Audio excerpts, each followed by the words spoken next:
क्या सोच रहा है विट्ठल? एक रात जेल में सारा जिंदगी आंखों के सामने से गुजर गया।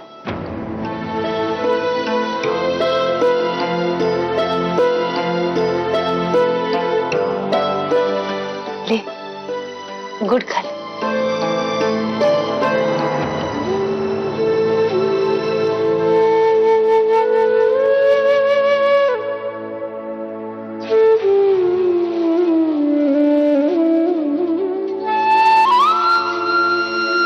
पता है जिंदगी की पिक्चर कहां कर रुकी? नीचे मंदिर के सामने। मैं देवा के सामने बैठा था, तू मेरे बगल में बैठी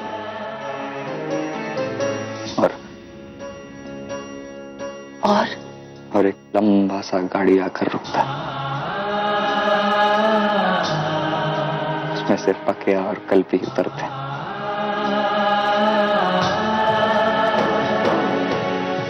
और गले लगा लेते।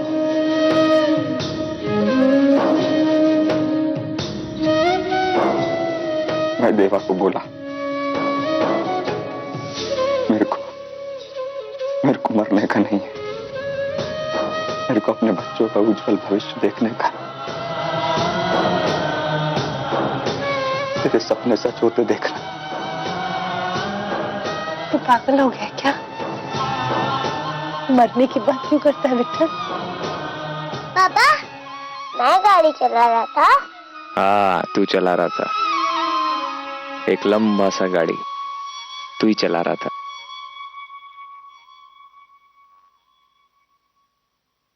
पक्या, चल बेटा सोने की तैयारी कर। कल सवेरे मुझे सिंघानिया सेठ की मैयत पे जाना है। कहाँ जाना? हाँ? कहाँ जाना? सिंघानिया सेठ की कोई जरूरत नहीं है, जो चाचा सेठ थे वो खत्म हो गए। और वैसे भी कौन जानता है तुमको वहां? मैं किसी को दिखाने नहीं जा रही हूँ विट्ठल। चाल वाले तुम लोग ये भूल गए कि अपने सर पे जो छत है वो सिंघानिया सेठ की दी हुई है। उनके जीते जी तो हम लोगों ने कभी उनको थांकू नहीं बोला। कल उनके मैयत पे जाके उनकी आत्मा को थांकू बोलूंगी तो मेरे मन को शांति मिलेगी। मैं जाएगी विट्ठल, जरूर जाएगी।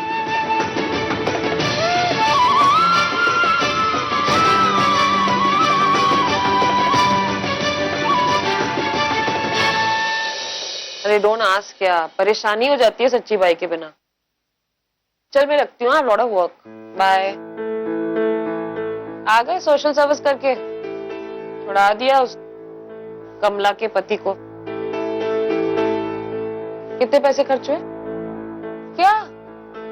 अरे उसके पगार से काटूंगी ना। अच्छा ठीक है, एक साथ नहीं काटूंगी, इंस्टॉलमेंट्स में काटूंगी बस। नीतू, जितने पैसे खर्च हुए हैं ना, उससे तुमने कमला को जिंदगी भर के लिए खरीद ली। अब तुम क्या उसका भी हिसाब करोगे? Come on, grow up. And for kind information, Singhania ji की पोस्टमार्टम रिपोर्ट में लिखा हुआ है कि उनकी डेथ हार्ट अटैक से हुई है। वैसे भी विट्ठल पर तो कोई केस बनता ही नहीं, उसको रिहा कर दिया गया। अच्छा ठीक है, तो मतलब कमला कल आएगी काम पे? मुझे इसी से मतलब है, बाकी तुम जानो।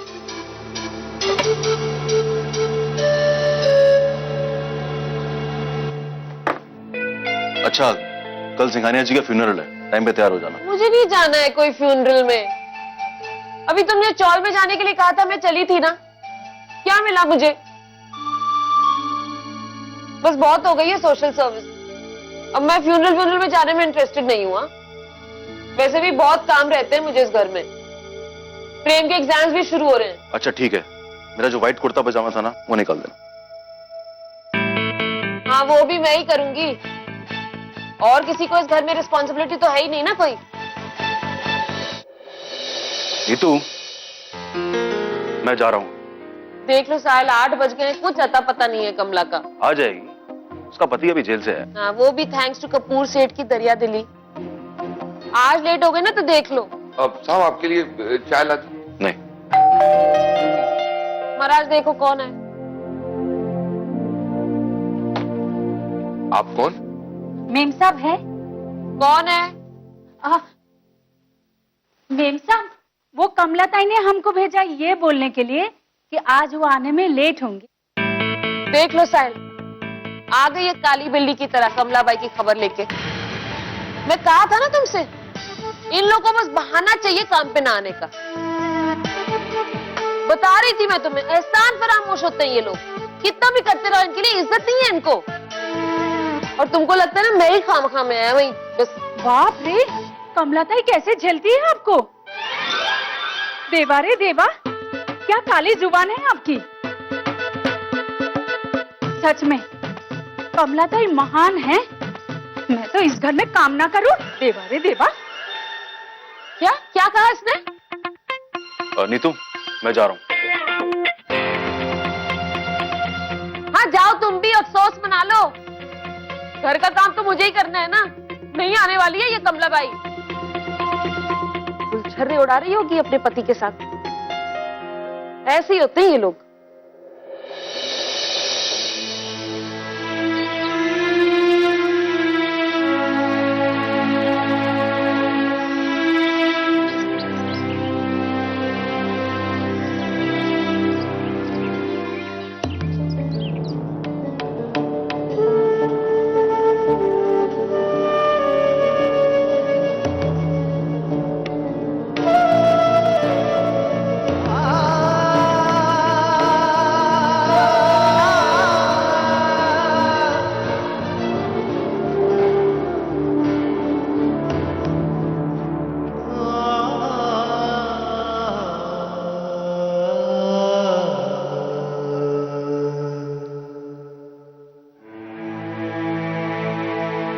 अपने आप को अकेला मत समझना।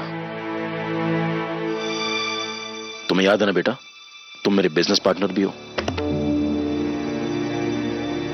मैं हमेशा तुम्हारे साथ रहूंगा, तुम्हारे पास रहूंगा।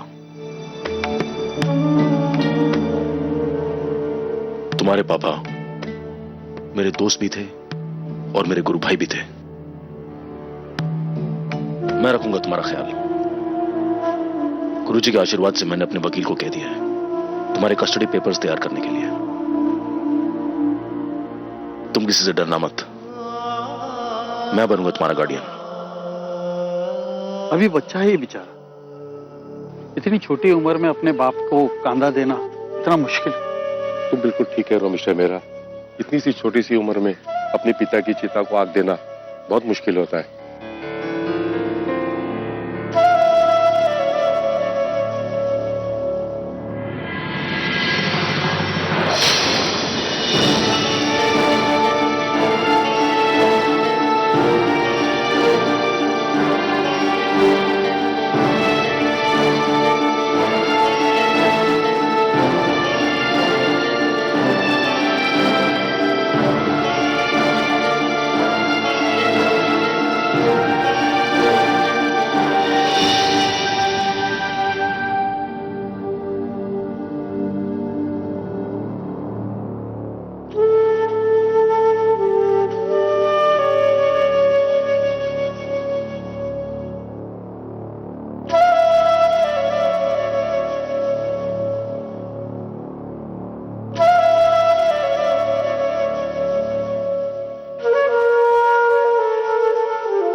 क्या चाहिए आपको? अब आप ये मत कहना कि रो मत, संभालो अपने आप को, हिम्मत रखो, रो मत। मुझे किसी के सहारे की जरूरत नहीं है।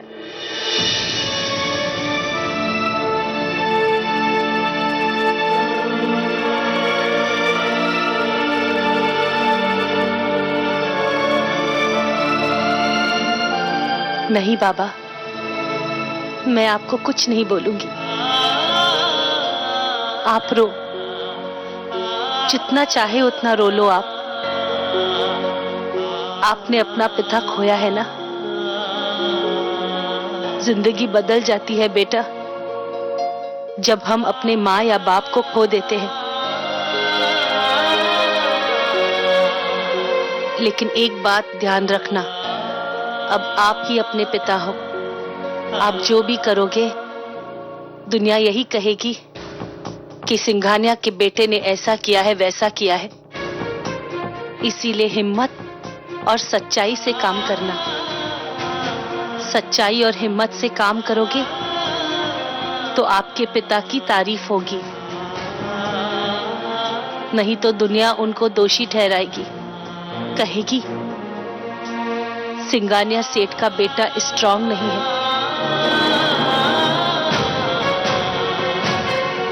अच्छे संस्कार नहीं दिए। बेटा, मेरे को मालूम है आपको किसी के सहारे की जरूरत नहीं है, लेकिन अकेले खड़े रहने के पहले अपने जड़ों को मजबूत करो, फिर अपना सर ऊंचा उठा के जी पाओगे आप। इसीलिए गुस्से में आके ऐसा कोई काम मत करना जिससे तुम्हारी जड़ें कमजोर हो जाए। कल बहुत बड़े तो बन जाओगे बेटा, लेकिन स्ट्रांग खड़े नहीं रह पाओगे। आपके पिताजी बहुत अच्छे इंसान थे, उन्होंने हमारे लिए बहुत किया है। मेरे पति उनके मिल में काम करते थे, देवा उनकी आत्मा को शांति दे।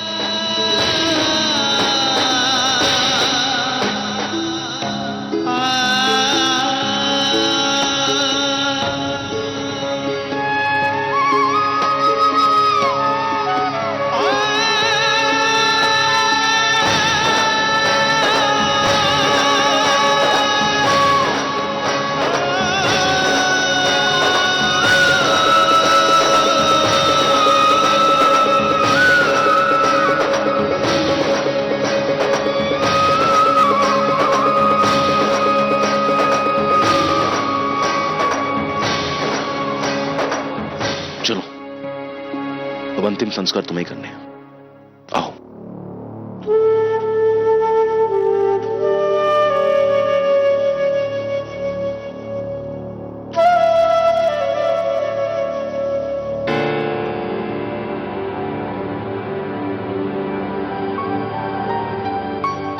राघव बाबा,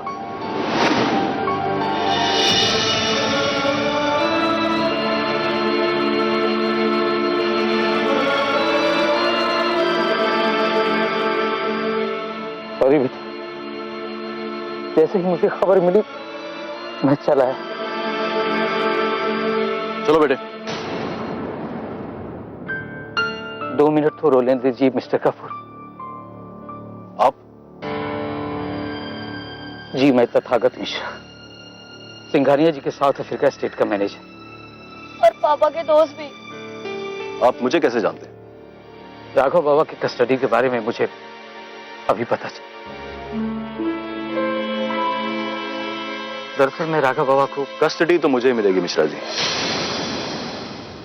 ये हमारे गुरुजी यानी सिंघानिया जी के और मेरे गुरुजी तय कर गए थे। जी हाँ, लेकिन कोर्ट भी तो डिसाइड करेगा ना। ठीक है, फिर आप कोर्ट के डिसीजन का वेट करिए।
और छूट दो इन भाइयों को। बस अब साहिल को ना कभी भी बीच में नहीं बोलने दूंगी।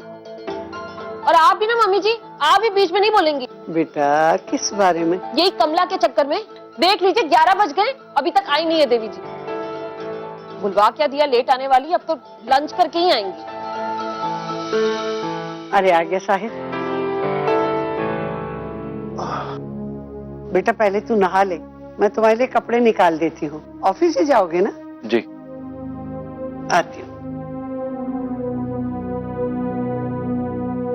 अब तो पूरा समय औरों के साथ ही रहते हो। नीतू, मैं अपना फर्ज निभा रहा हूँ। वो मेरे... हाँ मुझे पता है, गुरु भाई के बेटे हैं, इतना है तो गोद में ही बिठा लो ना। हाँ बिठाऊंगा ना, मैं उसकी कस्टडी ले रहा हूँ। इनफैक्ट अगर मुझे उसकी कस्टडी मिल गई तो यहीं पे आके इस घर में रहेगी। क्या मतलब? ये कोई धर्मशाला है क्या?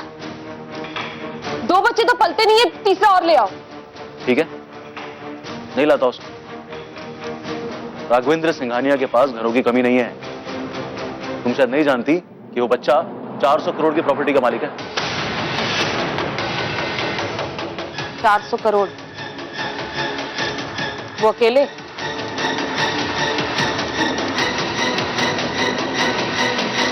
ठीक है, वो और कहां जाएगा अब सब लोग तो उसकी प्रॉपर्टी के पीछे पड़ जाएंगे।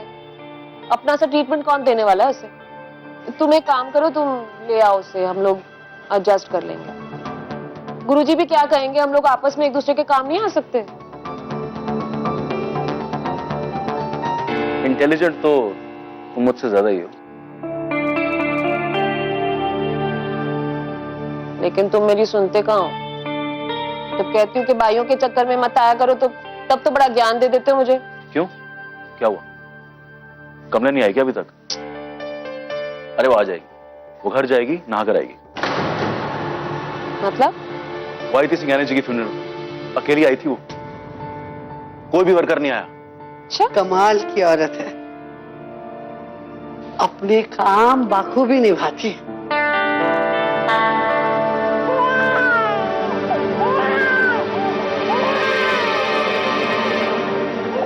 बच्चों से लेकर दुनियादारी तक सब कुछ एक एक्सपर्ट की तरह निभाती है। भाई आज तक मेरी समझ में नहीं आया कि कमला जितनी देर इस घर में होती है बाकी के रोने की बिल्कुल आवाज नहीं आती, और उसके पीछे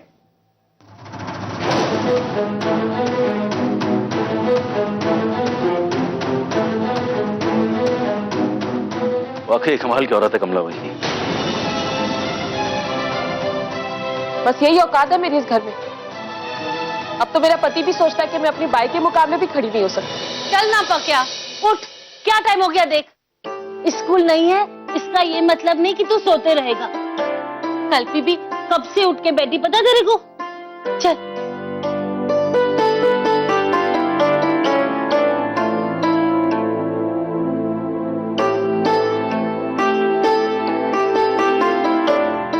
अच्छा, तो कल्पिता यहाँ है, बाबा की गोद में आराम से बैठी है। हाँ, इतनी मस्त कि इसको भूख भी नहीं लगी। कल्पी, भूख लगी है ना? हाँ,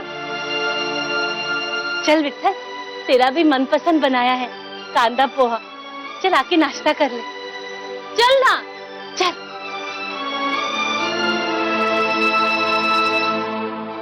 वहां पे है।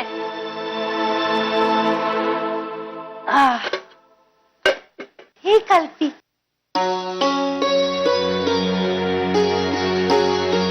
बाबा मुझे नहला दो ना। नहीं, मैं उठाऊं, बाबा नहलाए तो तू खुद क्या करेगा? खेलूंगा।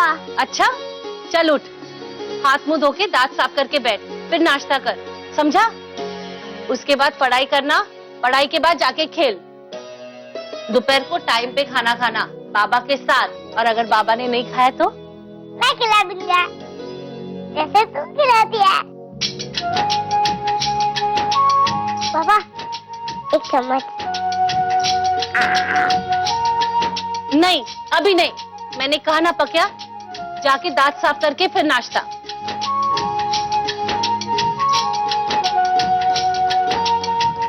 पक्या,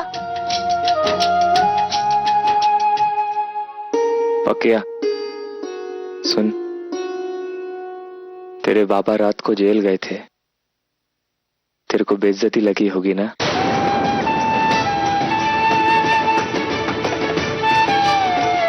माफ कर दे मुझे।